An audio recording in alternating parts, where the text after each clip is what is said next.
So how about them Dolphins? No? This is getting way too TMI, way too fast, but I go to a male gynecologist, and he always tries to talk sports with me like that. Like, literally cranking me open, being like, how about them Red Sox? And I'm like, sir, what do you think is going on right now? That's really how I felt. Robin Williams trying to talk sports. That's me at the OBGYN being like, yeah, sure. Yeah, just going along with anything.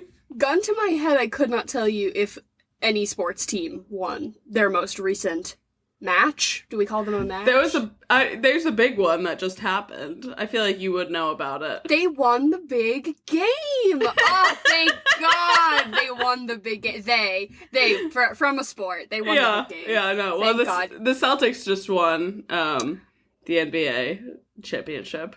See, I don't know anymore. I used to, when I lived in Boston and went to school there, our classes always got canceled when there was a parade of any sort, so I was always happy when they won, because I'd be like, no class! Yep. Like, I don't give a fuck that they won the whatever, but I guess sleep in today. Love that. Exactly. And welcome to Sports Reporting Topical Athletic News Podcast, The Swamp. It's an acronym. Stands for some whack-ass movie podcasting. Just kidding, did we get you there? It's a movie podcast. It's not a sports podcast, you silly gooses. And today we're gonna be wrapping up Pride Month. Happy Pride Month, everyone. And we're doing... is this a rom-com? I'm gonna maybe make the argument that this is... just a comedy? Maybe just a comedy, because there was no romance in this, there was hate. This is a... This was, like, a tough movie. You cried. I have not been moved to tears in so long, and the way that Robin Williams and his son were so mean to Nathan Lane, I literally had to take a moment and cry a little bit, because, like, I'm getting welled up right now. They are so mean to him. And I get that was kind of, like, the point, but I'm like, in my house, that little kid Val would have been fucking shot on sight. The way he spoke to Nathan Lane. No, I mean, coming into the house in general. So we can give a quick recap. It's Robin Williams and Nathan Lane. Nathan Lane works at the drag bar cabaret that Robin Williams owns and manages. It's assumed that they've been partners for ages. And their son comes home and is like, hey, Pop, I'm 20 years old and I'm gonna get married. Ooh. The title of this film is The Birdcage, if you can't read. Yeah. But at the beginning of the movie, he says he's 20, which that actor's 35. I'm sorry. Yeah. That's a 35-year-old man. At first, I was like, him and Robin Williams are about to fuck. I'm like, he is the mistress. Which is, like, what they're trying to do. I know, but I was like, he's not 20. That's not 20. That's an age-appropriate man for Robin Williams to be diddling with. That's not your son, sir. But I also, at the beginning here, were like, he's 20. And then he wants to get married. That's the whole thing, is he comes home and he tells Robin Williams, who is his biological birth father, and Nathan Lane is like his, like, adopted. Sort of pseudo, dad's partner. Sort of deal. But it flashes over to fucking Callista Flockhart, who is the fiancé. Yes. And her family, and the whole deal is that they're, like, Republicans or whatever. But the mom says to her, you're not even 18 yet. Yep. And that fucking I was like, she's 17, he's 20 and she's 17, but then later in the movie, they say, you're 18. So there's a little... a little discrepancy. They do say you're 18 and 20 later in the movie, but at the beginning of this film, for the first, like, 40 minutes, I was under the impression that this girl was in high school. Yep. Well, it also starts off, like, she goes right into it, and she's telling her parents that they're planning to get married, and they're like, how long have you known him? And she goes, we've been sleeping together for a year. Ooh, girl! Ooh. What, because you're in high school and he's your fucking math teacher? What? No. I don't know. Because he's 35? Maybe she's one of those ones that was in college early or some shit, and I feel like they met in college. Yeah, I don't know. I'll give this movie the benefit of the doubt, but this movie never really tells us too much about her, or, like, why they like each other. We get a little bit of a glimmer of, like, she disagrees with her parents and she wants to, you know, she's very accepting and open, but the whole way that the lies and the drama and conflama comes about, I'm like, are you a good person? I really can't tell. Like, what is I think this all the son for? is a bad person. Val is also clearly not a good person, so maybe they're perfect for each other. But I'm kind of like, there were moments of this movie where I'm like, why do I care? I'm like, why are we still, like, doing all this? I think that we spent a little too much time on Armand and Val bullying. What's Nathan Lane's character? What's her name? Albert. I think we spent a little too much. What's her drag name? Her drag name is like Starla or Starlina. Starlina. Ugh. Yeah. But I think we spent too much time seeing them bully him for 90% of the movie. And I would have loved to see Val and what's her name's like actual relationship. Like, why do they want to get married? Dude, riddle me that. Pauline Chalamet. Do you not think she looks exactly like? Hold on. Timothy Chalamet. Because I didn't. Did you watch The Sex Lives of College Girls? It's not. I did good. not. It's not a good show. And Miss Chalamet, I will say, is not quite up to par, but she can deliver a little comedic moment, I guess. But I really thought that she looked like young Callista Flockhart in this movie. I was like, damn, we could sub out Miss Pauline. Yeah, maybe a little bit. So Val comes in, says, I'm getting married. Robin Williams is like, I don't love that, but I will support you because I'm your father. And they have, like, a nice little embrace, and that he's a good dad. And then Val immediately goes into, well, her parents are Republicans. Republican senator. He's a senator. Yes, Republican senator. So I need you to not be gay. And I need Albert to not be here. Sound good? Which the audacity. Which promptly is the point where I would have said, you can leave this house. And, like... Yeah, which he does. Robin Williams does say that. And I understand the whole, like, I wish they had set up the stakes a little more clearly defined as to why Val was asking him to do this. Because is it like, you just need to meet them once and get the permission and then never again?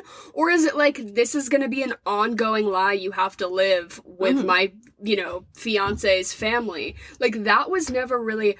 If it had been more of, like, just this once, right? Like, if that had been hammered home a little bit, I think I could have maybe gotten behind it a little bit, because it's like, okay, they're super crotchety and gonna be, you know, judgmental, but as soon as we punch that wedding ticket, then it's good to go. We're good, But that's not how life is. No. That's not how it's going to be, whether you like it or not, and whether you decide to cut ties with them afterwards or whatever, which is why the whole time, the whole setting up of the lie, I was like, so what are the stipulations around this? I just wanted that to be a little clearer, because it would be less egregious to ask your family to do that if it was just a little more, you know, if we set some boundaries, some ground rules, what's the deal, right? And I get that this is a comedy and it's supposed to be silly, but it really truly made me viscerally hate this man. And anything somewhat redeeming he did the rest of the movie, I did not give a fuck. I don't care about him and Robin Williams' cute little father-son moments. I don't care, because I'm like, you are a piece of shit. You're truly a piece of shit. Well, and he just keeps getting worse as the movie goes on. Because, like I said, Robin Williams is like, absolutely not. That's so disrespectful for you to even ask me to do that. Albert raised you. That is your father. Fuck you.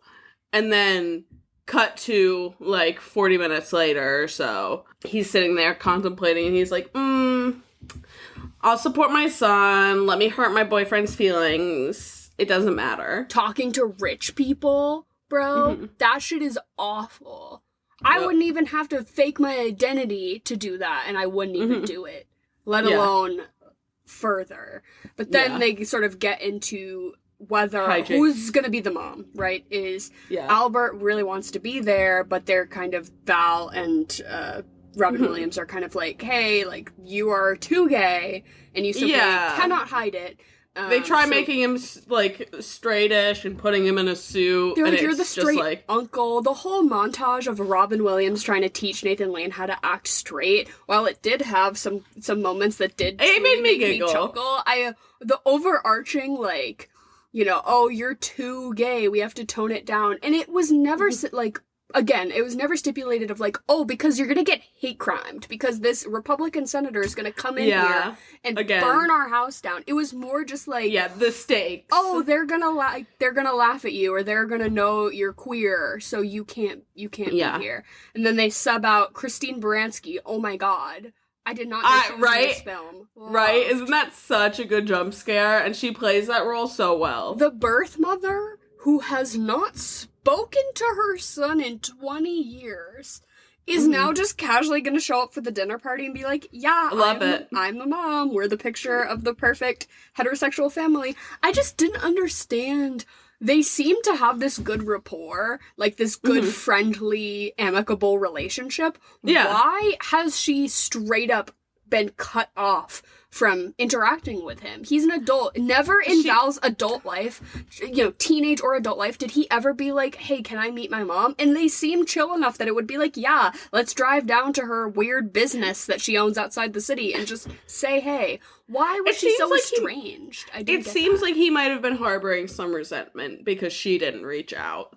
But I don't blame her. She gave them full custody. She didn't want involvement with the baby. Whatever. Yeah. Good for her. She's very much like Samantha from Sex and the City vibes. And that's one of my favorite... Yeah, that's my favorite kind of character. Girl bossing, but not in a Carrie sort of girl boss way. In a Samantha way. In a I'm gonna open this champagne with my thighs kind of way. Yes! Oh, that was so hot. I was like, Christine Baranski, can we just get a whole movie of her and Robin Williams, like, doing their little dances and sipping their little champagne in her office?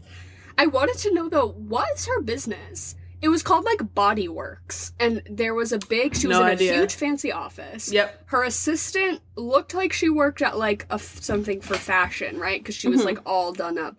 But their waiting room, where they left Albert... It looks like a doctor's office, right? Yeah, where they left Albert to rot. That also made me so sad when they left him out there.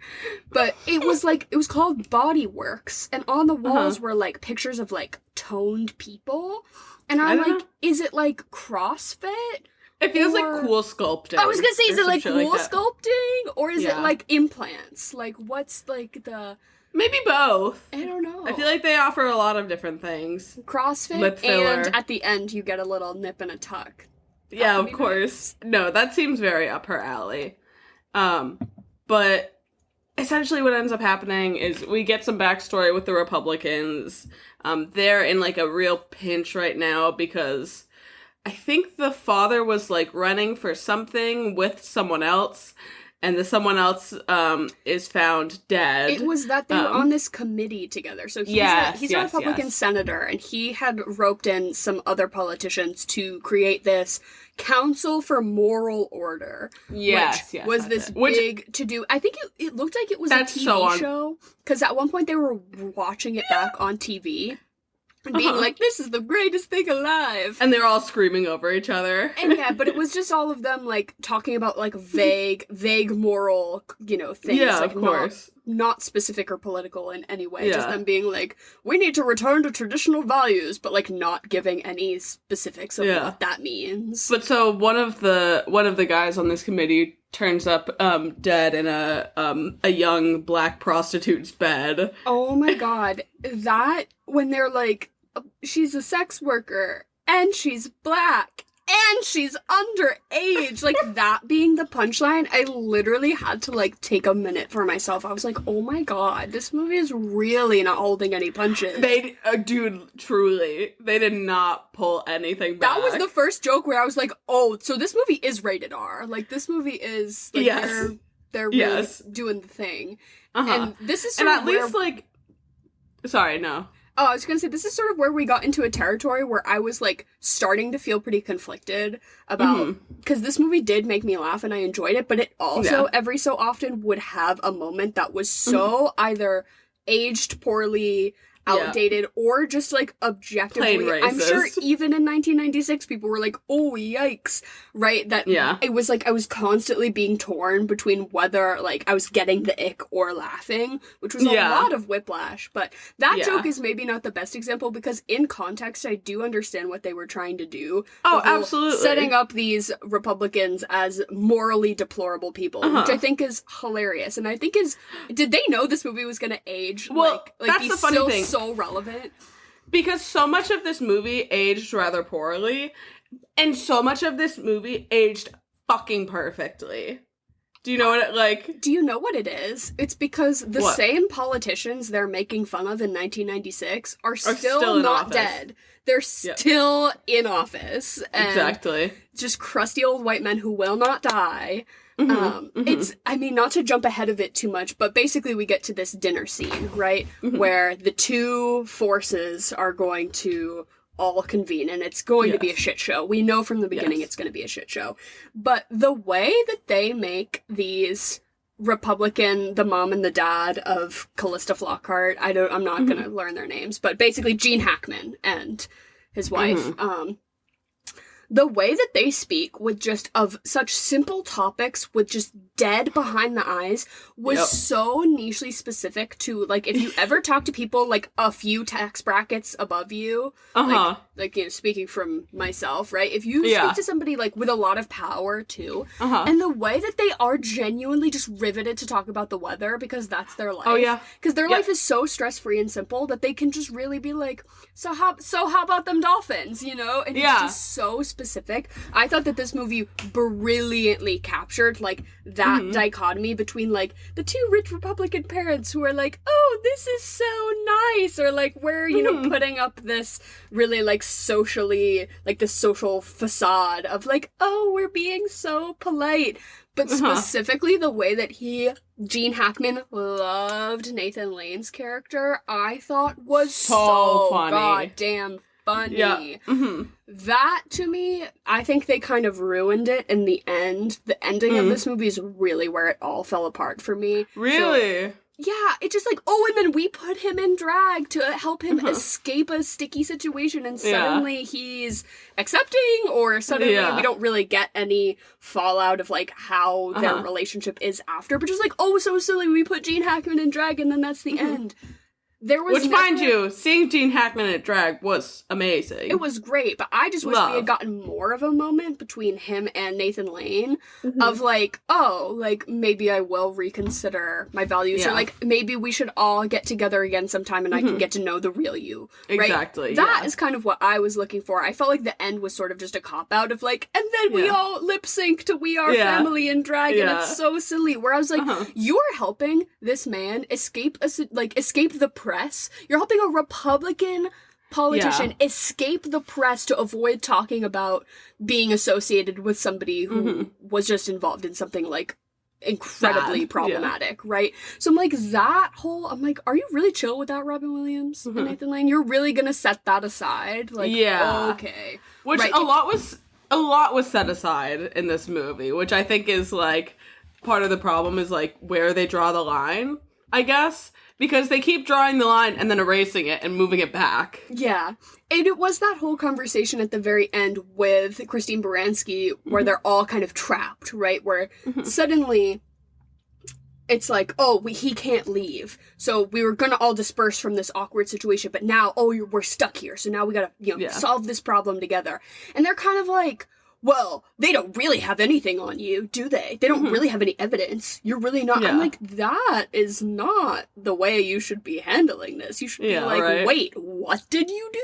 Wait, exactly. What information are they trying to find out? Like, you can get the fuck out of my house. Yeah, because while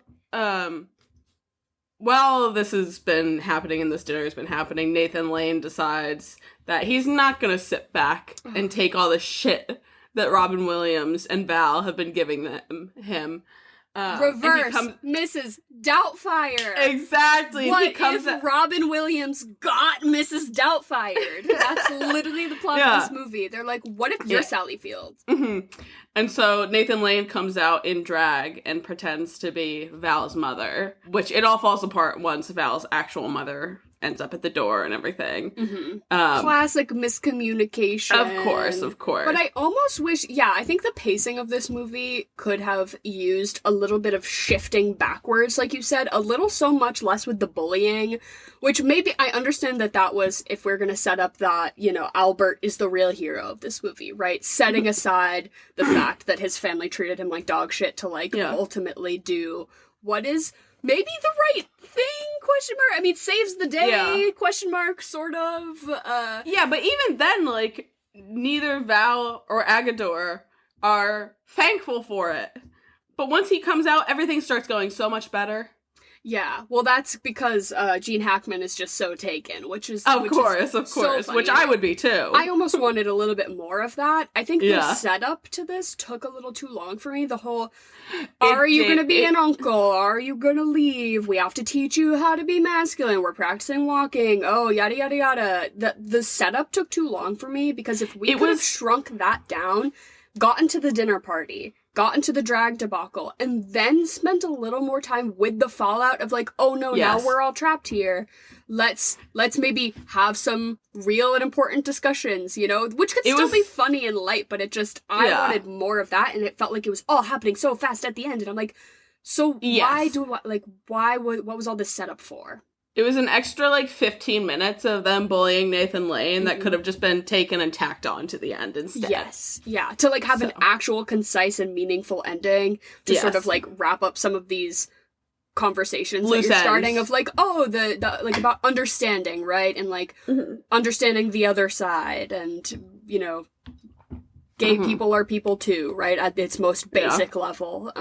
Maybe we could have cracked into that a little bit, but I get maybe this movie wasn't trying to do anything that heavy, but I feel like they kind of started to, right? A little bit. And let's get into I would have, this is based on a play, I believe. I would have loved to see that and actually have an understanding of it, because it definitely feels like a play. I can absolutely kind of see the adaptation there. And I just wonder if it would have been done a little more tastefully, I guess. I would love to see an adaptation of it today. Yes. So my understanding is that it's a play, it's a French play, and that there's also a French movie from the 70s, I think. And it's a French movie, and it's French, but it's about gay people. It's not they didn't twist it to make it queer for this film. It is the original plot is a gay couple who owns a nightclub. It's very the same. Yeah. And I've never seen it. I didn't really know too much about it. But I did see somebody say that there's a little bit more subtleties, and that this one was definitely made a little bit more obtuse for the American audience, top, right? Yeah. A little more course. We're gonna really lay their problems out there on the line so you understand what we're talking about. Whereas the French version is probably maybe tackling some of those. Again, I can't speak to it. I've never seen it, but maybe a little more nuanced. Maybe a little bit more about the social tension, right? And how we're gonna navigate that. I could imagine maybe just a little more nuanced. I would be interested to see it. And like you said, a modern day adaptation, I don't think would look too different. No, and I think that a lot of the things that you find problematic with this movie could easily be converted into something better. Yes. So. Actually casting people of color for roles that are... Yeah. So to get into that... And maybe reeling back the racism a little bit. Just a touch, yeah. Because some of the topical jokes about the Republicans being fucked is not what bothered me. It was... Hank Azaria, I'm sorry. Even though this character did have some funny moments, I simply could not bring myself to laugh. It was a lot. That man is white. To get into a little bit, one of the more problematic aspects of this film is the character Agador, who... This is where almost every problematic joke originates. At least the Republican ones still land. A little bit. Or this one, I almost there were moments where even if Hank Azaria was Guatemalan, a person of color, or even just a person of color, even then some of the jokes I'm this is a little much. But the fact that that's a straight white man. That's another thing, is that all the straight people in this movie, directed by a straight man, written by a woman, but a straight woman, cast, predominantly. Thank God for Nathan Lane, but predominantly straight cast. This movie felt a little like straight people costuming as gay people to me. I'm like, can Robin Williams say the F slur just because he did Mrs. Doubtfire? Does that mean he has the pass? Like, I don't. Couldn't say, I honestly. don't know about that. I'm like, we maybe didn't have to have you say that, but I'm like, Nathan Lane can say it. Nathan Lane can say it, but you can't say it. And Hank Azaria, you cannot say it because that is a white man. Yeah, I don't know if he's. You know, one person that could say that, Christine Baranski. Christine Baranski could say it. Yeah, that is also true. But yeah, Hank Azaria he's primarily known for voicing a lot of characters on The Simpsons. And he had gotten some backlash, I don't know when, about, like, voicing some problematic Simpsons characters. I'm sure. Like, Apu, I think, is the big one, who is Indian, and they're like, you're white. Like, that's not super chill for you to be doing that voice. But that's, at the beginning, because I didn't immediately clock him. I'm not a Hank Azaria stan, if you will. But I was like, this accent is really inconsistent and borderline offensive. Let me look into this. Oh, I was like, certainly. It's because he's white. Like, that's really checking out now. Absolutely. Yeah, it was a lot. And I think that a lot of the more risque jokes with the Republicans, I think, still land today because there's still, you know, a lot of truth in them. And this is a satire to me. But yeah, just about everything with Hank Azaria, I was like, ugh, that character should really, in the remake of this, that character needs to change a lot. Or just get the chop. He just didn't need to be there. Yeah, exactly. I was like, is he their roommate who they call a housekeeper because he's a person of color? Don't know. Like, they're like, oh, that's our Guatemalan housekeeper, but he does pay a third of the rent. Like, you know what I mean? I was like, At first, I thought that was the situation. I was like, oh, it's like they're doing banter, but they're like roommates. Because I'm like, how do these guys who own a nightclub are wealthy enough to? I mean, their apartment was super nice. I guess they weren't like senator level rich. You know what I mean? But they are like doing well. White for gay themselves. level rich. Yeah. Where do they live? Palm Beach level? Something like that. Rich, I guess. But I was like, you really have like a live-in housekeeper? I guess. The only live-in people I think that are fine these days are all those like 20-year-old white girls that become au pairs. That's not okay either. I mean, it's okay. Do with your money what you will. Not okay, but like young nannies, go out there and get that bag, but if you're gonna be a live-in anything, I feel like that's like, okay. I just remember growing up and there was like a family in our neighborhood who had like a girl from Sweden come live with them. And it was so weird. I forget that it's like usually a lot of people from not yes. Even if they're like little white girls. They snatch them from Europe, and they like bring them here under the promise of like, and then you can go to college or whatever. And it's like the whole thing felt so sinister. And I was just like, ooh, I don't. And she was like not that much older than me. Like to the point where they were like, yeah, maybe you guys can be friends. And I was like, that is weird. Like, and I felt so bad for her because like she spoke English, but she clearly was like pretty uncomfortable in all social situations of like, okay, I'm just gonna go over here and take care of these kids. Like, very odd. Okay, maybe a live-in any sort of job is not okay. I will maybe say that for like if you have babies or if you're like an old if you have somebody who genuinely needs 24-hour care and taken care of, like in a health sense, I think that's fine. But just like, why do you have somebody who lives at your house just to clean it? That's weird. I will give it to Wishbone Kitchen for her. What is that? It's just this girl on TikTok. You've definitely seen her. She's a private chef, and she'll, like, go to the Hamptons every summer and live with her clients, basically, and cook for them. But I don't begrudge her for that. That's what I'm saying. Get your bag. But people who are that rich, I truly am like, at this point, that is an excess of wealth. That's, if I was rich and I had the time to cook, I would all day. Every day. I'd be at the farmer's market every single day. I would be I'd be Nara blowing the Smith shit- making gum from scratch, Oh bitch. my I'd be god. Making my toothpaste before Yeah. I go to bed. like, yeah, right? Like, just homesteading. Uh-huh. It's Jen, my mother, who I would never make disguise her identity to appease my fiancés to be in-law people at an awkward dinner party. I would never do that to you, Jen. I'm simply not that kind of person. But thanks for being here. Whoa, hey, hi. It's gonna be chocolate or vanilla, a interim podcast segment hosted by my mother, Jen, where she's going to say two things. We're all gonna say which one we like better. Jen, hi, how are you? And is there a theme this week? I am pretty good. And there is a theme, because this movie's in the 90s. I did 90s songs. Ooh, okay. Okay, we love a music moment. Yeah. All right, so chocolate or vanilla? Chocolate. Vanilla. Chocolate. Wannabe by the Spice Girls or Genie in a Bottle by Christina Aguilera? Oh, it's gotta be the Easy. Spice Girls. Yeah, they're too iconic. Yeah, same. Zigga zig. Come on. Next one, Everybody by Backstreet Boys or Bye Bye Bye by NSYNC? Which one has Justin Timberlake? He's hot off the presses these days. Yeah, Bye Bye Bye. NSYNC is Justin Timberlake. It's gonna ruin the tour. What tour? The world tour. I'm obsessed with those memes. Yeah, they're pretty no. good.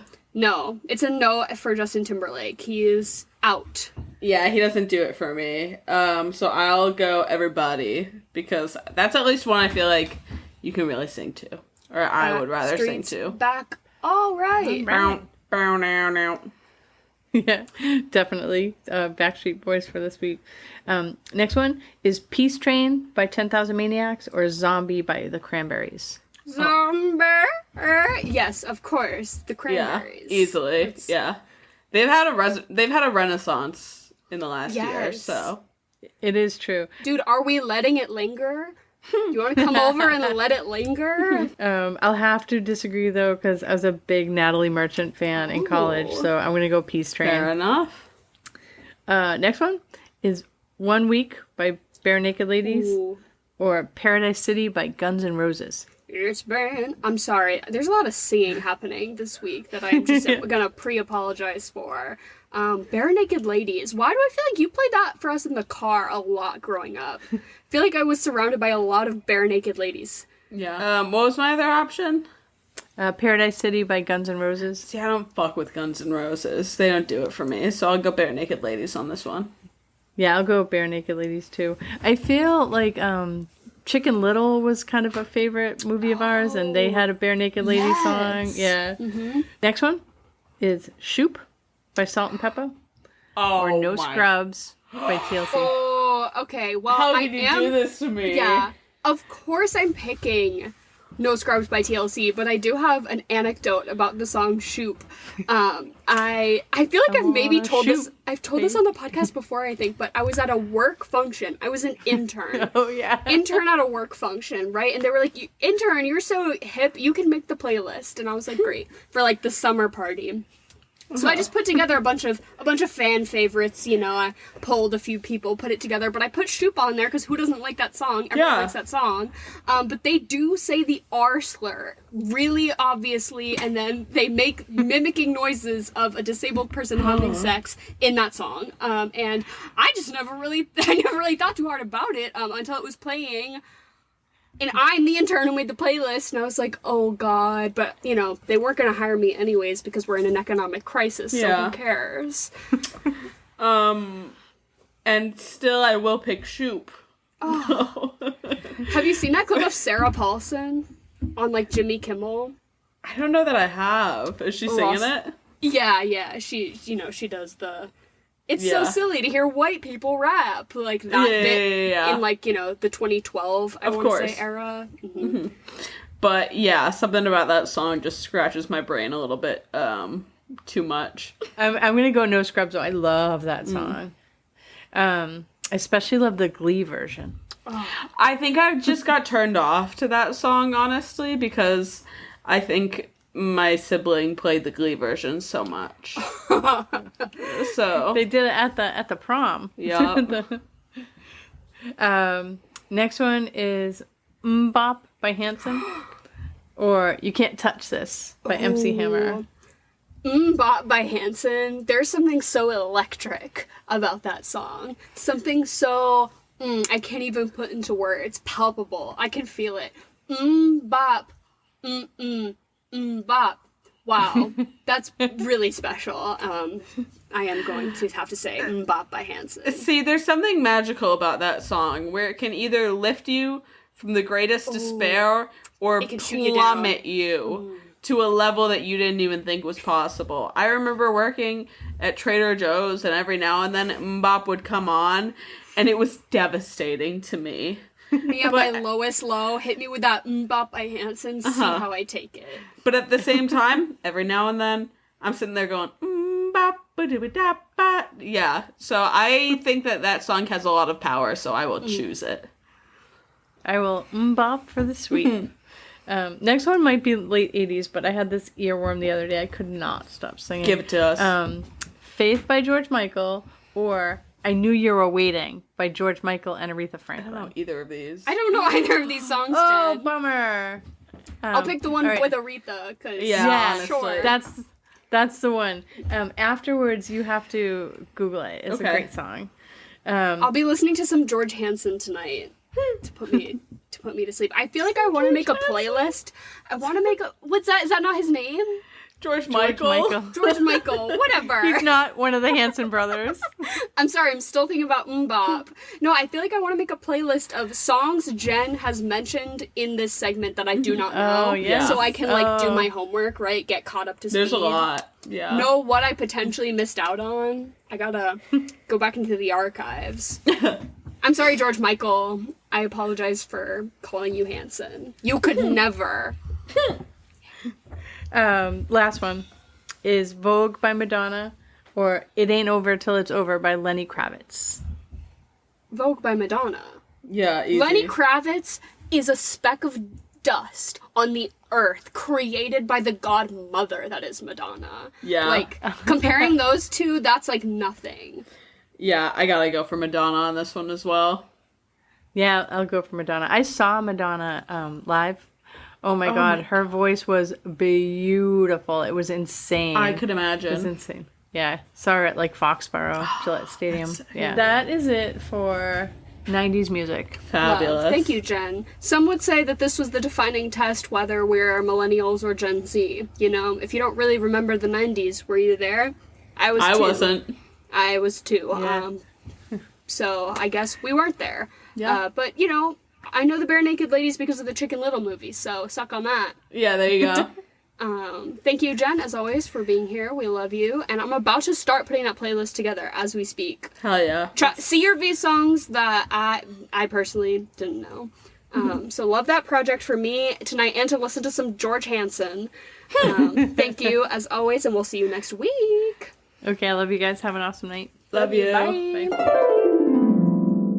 This movie did make me think about, class a little. I wish that they had addressed, the class issue a little bit more. Which, again, in a new adaptation of it, I think they could do a really good job. This has good bones. Yeah, because, again, they started to a little bit with the whole, oh, so this is your vacation house, and you own another house somewhere else, right? We kind of started to touch on, the class expectations and, them clearly trying to mask as, a higher class straight couple than they actually are, right? But I'm we could get in even deeper of, the social nuances of, talking to people who are out of your economic class is so wild. I think that they started to really capture that, in a more silly way, right? With the whole oh, we're talking about the leaves changing. Exactly. And we go to our other house to watch the leaves change because we have one brain cell that we rub together.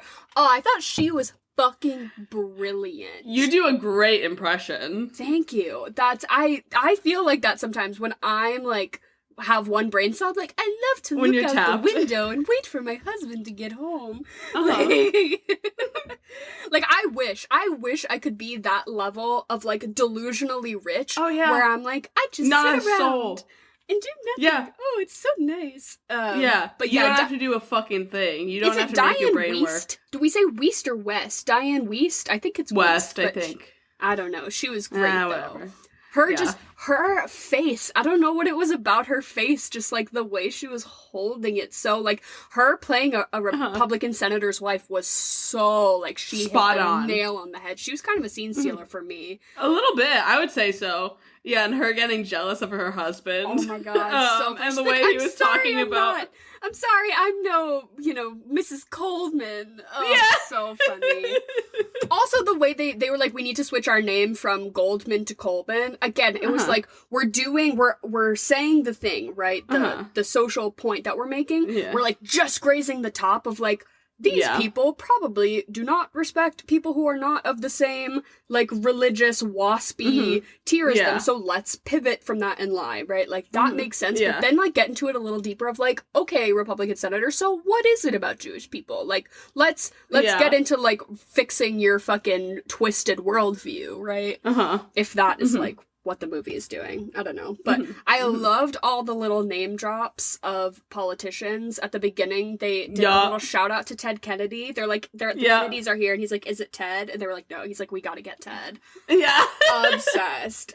For those of you who don't know, I don't know why you would know this. I've probably mentioned it before, but I used to work at the Ted Kennedy Museum. So in Boston, there's the JFK Museum, which is a good museum with a lot of artifacts detailing the presidency and American culture throughout JFK's presidency. It's a pretty solid museum. But then next door to it, they were like, wait, no, we need one for Ted too, which I know you really don't. Why? Is Ted the one that killed someone? Well, yes, and we weren't allowed to talk about it. And there was a fucking movie coming out about Chappaquiddick when I worked there, and they were like, if people, like, we literally got scripts in our emails being like, if people bring up the Chappaquiddick thing, this is what you have to say to them because we cannot talk about it. And I thought it was so funny. Crazy. So funny. Like, we're in this museum dedicated to a man who did do a vehicular homicide. Yeah. Right? Oh, yeah. And we're just gonna act like he's awesome. Really cool guy. No, the I Kennedys know everything about Ted Kennedy, and quiz me about Ted Kennedy. I got to meet the redheaded one. What's his name? No He's idea. Scary though. They're scary. I bet. They would come around every so often, and they're like robot lizard people. They're fucking terrifying. Which is the same as who's the one that's running right now? I don't know his name. Yes, yeah. But it's like Ted, I think he's like Ted's son. Yeah, right? something. I don't know. Yeah, They're all the same to me. Who's got the only one that's not the same to me is Jack Schlossberg. Obsessed. Who is just Little Edie reincarnated. Oh my god, I've never heard it said that way. That's so funny. So true. Absurd. Every time he's posting something, someone's in the comments saying, welcome back, Little Edie.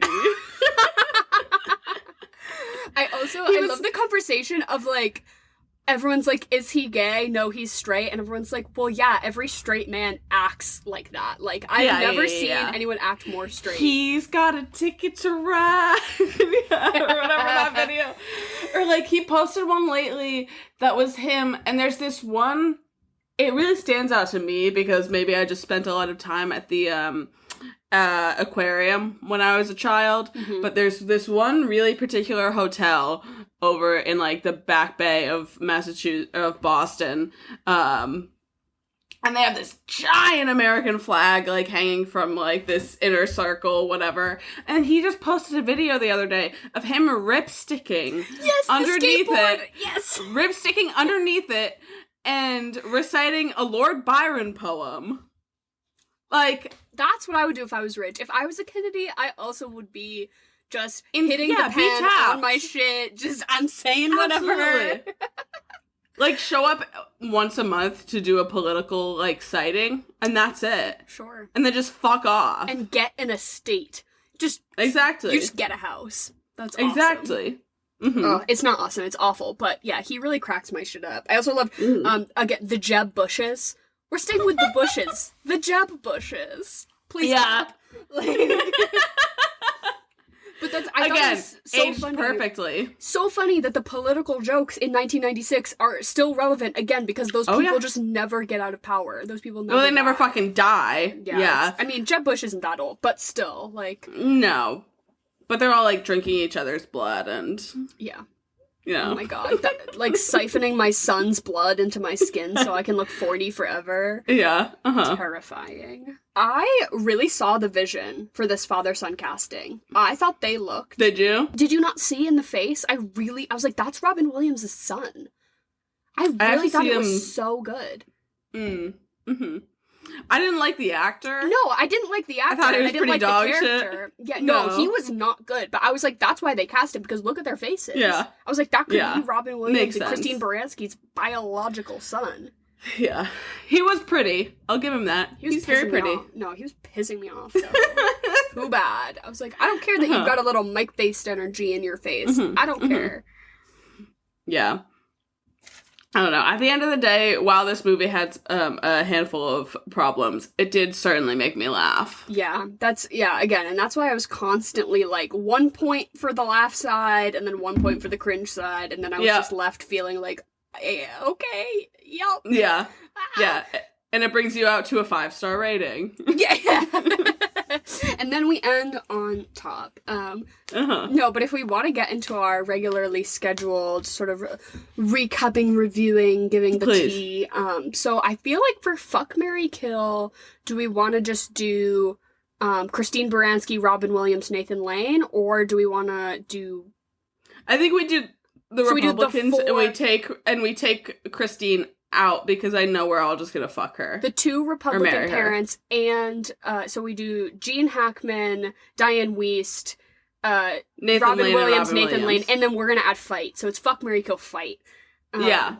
Okay, and I'm gonna marry Nathan Lane. Duh, he's gonna be my gay husband. And I'm just gonna support him, and I'm gonna let him be.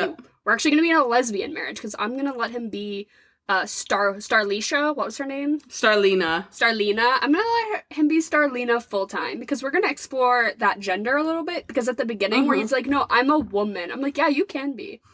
Exactly. You can be. And let's get into that, right? We're gonna have a lovely little lesbian marriage, me and Starlina. And then I think I'm gonna kill... I was gonna say kill Robin Williams because of how mean he was, but I'm gonna fight him. You gotta fight him and put him in his place. Because I can't. I'm gonna fight him and steal his clothes. I'm not gonna steal him. I'm not gonna fight him. I'm just gonna rob him. Right? I'm just gonna rob all those button ups, those sassy little matching pant shirt button up combos. Every lesbian dresses like Robin Williams in the Birdcage. Like every 2023 lesbian is rocking that. The tank top, the low cut with the Target tank top. Oh, it was so good. And the mustache. Robin Williams was hot in this. I was like, you're really... I would ride. He's looking good. But yeah, I guess I was gonna say I'll kill him, but that's not worse than like being a Republican senator who like thinks you're on top of the moral high ground. So I will kill Gene Hackman in drag.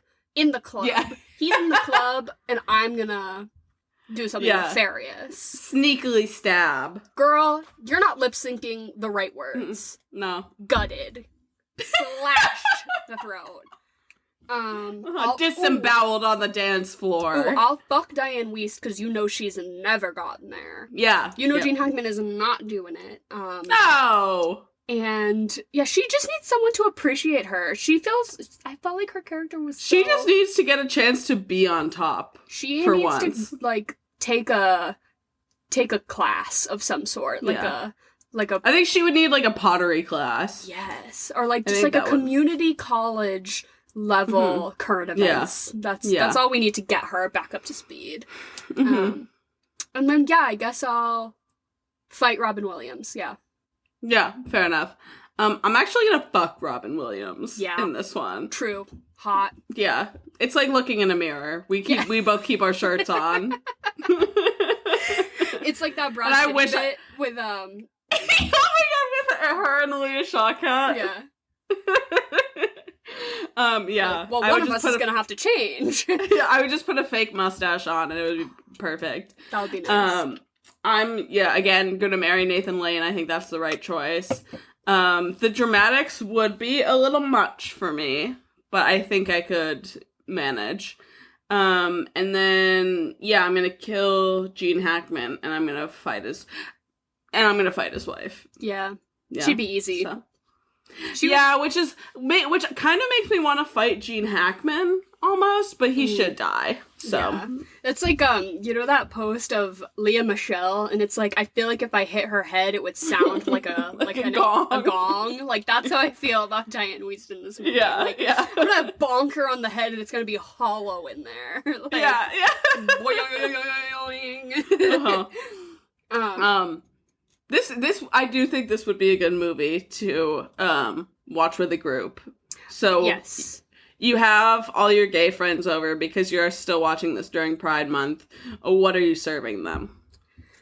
So I so upsettingly like went based on what foods were in the movie, right? Mhm. And so we have the sweet and sour peasant soup, which is this whole thing, and Yeah. I don't really know what we're gonna do with that. So instead, we're gonna turn it into a cocktail, right? And you're just gonna do a sweet and sour cocktail. Just anything involving sour mix. It's fire. That's all you need. Sour mix, right? Mhm. So I don't know, a sweet and sour cocktail. Maybe you do like rum, sweet and sour mix, and then just like, I don't know, seltzer water. I don't know, something. Sweet and sour cocktail. Do with that what Who you knows? will. And then Yeah. there's that scene in the restaurant where they're trying to, Robin Williams is trying to get Nathan Lane to like be more butch. And he's Yeah. like telling him how to butter toast, which I'm like, why is that gonna come up? Like, you fucking weirdo. But It made sense to me though. the waiter just like brings them out unprompted, brings them each two like deconstructed BLTs. I was so taken aback by like, and then they're like, you know, talking about the toast, but I'm like, on the plate you have lettuce, slices of tomato, and bacon, I think, and this toast. I'm like, why did they just give you two deconstructed BLTs? Like, that's so strange to me. But then they were like treating it like toast, but I'm like, what, you're gonna put bacon, lettuce, and tomato on your toast to make your own BLTs? So weird. So I think you do a sandwich, deconstructed, build your own sandwich station, right? You get all maybe we can do better than a BLT, right? You get all your different Put some respect on a BLT though. some Come on. sauces, right? Just some variety, and everyone can just like build their own little BLT sandwich and just butter it like a man, I guess. But that part really just like perplexed me. Why was it Fair enough. deconstructed? Or if it was so much about knows? buttering toast, then just bring them out toast. Why do we need Yeah. lettuce with our toast? Yeah. Anyways, what about It you? could have just been bread rolls. You know what I mean? Yeah. Like the normal thing to give someone at a restaurant. Yeah, right? Or like, but Yeah. is that like their thing that they always order, so the waiter just knew to bring them over deconstructed BLTs? Like, Who so- knows? Anyways, I was hyperfixating on that. What about you? So I did take a little inspiration from the peasant soup, which I think there's a lot of room to have some fun with it. And I think that you make a gazpacho because it's a nice summer soup. And it's basically like tomatoey soup, you know, classic love. It's cold soup. And I think what you do, there's like this, I just remember there being some line about like the shrimp or whatever. And I think you grill some like kebabs, basically some shrimp kebabs, and serve it with it, and some crunchy bread, and you have some roasted veggies with it. That sounds And I think lovely. that's your meal. I've Yeah, never right? had gazpacho. It's good. I like it. Yeah. And to go with it, the Birdcage, I'm going to tell you to make a jungle bird, which is rum, Campari, pineapple juice, lime juice, and like a Demerara syrup. Ooh, And that just sounds like a lovely. real, yeah, just a nice tropical drink. That sounds way better than mine. That was What are you mine. gonna do? Mine was sour mix, rum, and soda water. That's awful. That sounds awful. That's pretty in rough. comparison. That's We can only ever have one person that has a really good. I think Yeah. there's maybe been 4 episodes that we've done in the last 3.5 years where we both come locked and loaded with a Yeah. good suggestion. So for sure. once the cookbook comes out, Yeah, right. It's like, who has the brain cell? Who has the food and Yeah. drink orb this week? and then what are you gonna watch after this? My answer is also just so awful because it is the exact inverse of what you said during our Tu Wong Fu episode, which is you said you follow Tu Wong Fu with the Birdcage, and I think you follow the Birdcage with Tu Wong Fu, bitch. Because the beginning of this movie, opening up in that nightclub, I was like, where is Rachel Tensions? Where is Miss RuPaul dropping from the ceiling in her Confederate flag dress? I was waiting for it. I was like, wait, wrong movie. Like, I was in the mindset that I was like, oh, and then RuPaul's gonna show up. No. But, yeah, this movie, I was like, oh, and now I put on Tu Wong Fu, just like seamlessly. That is what I want to watch. Absolutely. I think that's honestly perfect. I didn't quite go that route. I went with another movie that I thought was like a perfectly aged satire. Not perfectly aged, but well aged. We just covered it last month, and I think you watched Drop Dead Gorgeous. Ooh, yes, that's even better. That one, I think, is it's the same font, and it's, I think, a little better done. And I think it holds up a little more. Yeah. Or just like, I feel like it was dealing with something more absurd and niche. Whereas this one was taking some kind of big swings and like either missed or didn't. But that movie, I already want to revisit that one. And it's been like less than a month. That movie's great. And what are you going to rate this? I'm going to give it a 6.5. I'm going to give it a 4. Maybe a 5. I'll give it like a 4.75, you know, like we're edging into 5. Yeah, like you would round up. Yeah, I guess I'll round up into 5. Yeah, that perfect middle of like just every time the points were going up, they then just would go back down, right? Like in the deficit. I do think, like you said, good bones. I think we could tweak this and make it really something correct. But just some of the problematic things, just also some Robin Williams moments I just found to be a little bit exasperating. And I usually think he's very funny, but like him getting up there and dancing and showing the drag queen and the, you know, the go-go boy, like, oh, and then I want you to do this. I was like, I just don't really care. And again, like, can we get to the point, right? Because I think once we hit the point, there wasn't enough time in the movie to, like, resolve anything. And the ending just kind of pissed me off. But I did genuinely laugh many times. I had a good, fun time watching it. Which, we've at least ended on a higher note than the rest of the month.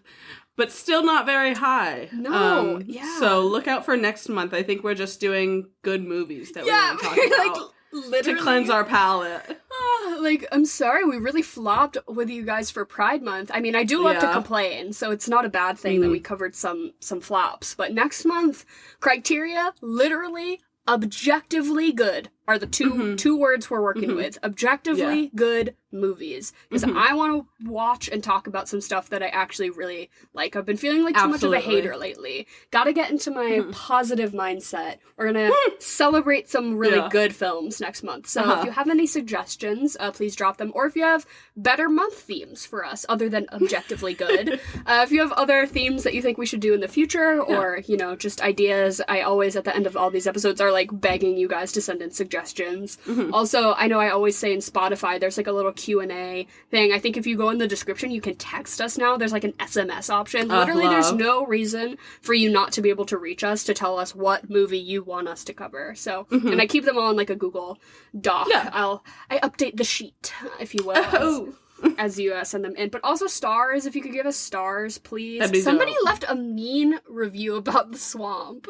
Somebody left a 1-star review. And on podcasts? Dang. Yes, on Apple Podcasts. So if you could counteract that mean review that we got, I don't really care. They said that we were boring, which, you know, I'll take that constructive criticism, I guess.